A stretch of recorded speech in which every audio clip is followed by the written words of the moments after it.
بسم الله الرحمن الرحیم. عزتمندو، تاسو د ملک زبیر صاحب دا خبرې واورئ. د دې نه پس بیا ستاسو له څو خبرې کوم.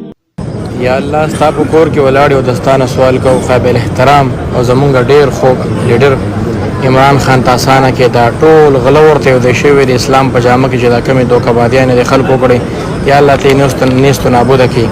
پاکستان دپاره، زمونږ بچو دپاره، زمونږ مستقبل دپاره جهاد کوي. عظیم شخصیت دی. الله تعالی دې ورته اسانه کې. پاکستان زنده باد، عمران خان زنده باد.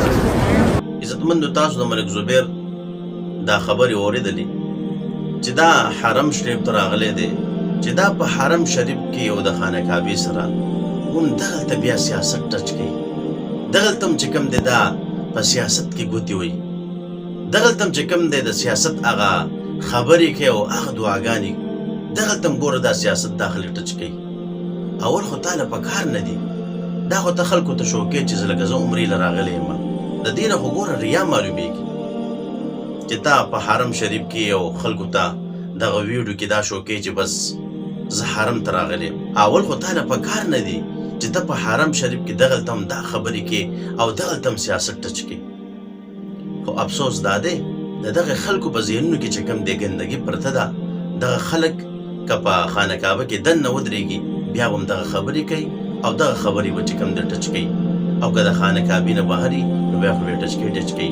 که خامخا ته سیاست ټچ کول غواړې نو کم از کم د حرم نه او د حرم شریف د حدودو نه بهر ته چې کوم دی دا خبرې کوه. په حرم شریف کې او بیا د خانه کعبې سره او بیا دا خبرې په دې کې ته لګیایې او ستا چې کوم دی دغلته هم دا خبرې دي.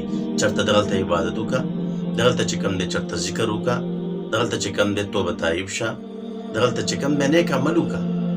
دا مه کوه چې دغلته هم ته را سیاست راوړه او د خانه کعبې مخ ته چې کوم دی هم سیاست ټچ کوه. نو الله ربعزت دې زموږ نه راضي شي او الله ربعزت دې موږ د خپل نافرمانۍ نه وساتي. ما علینا الا البلاغ.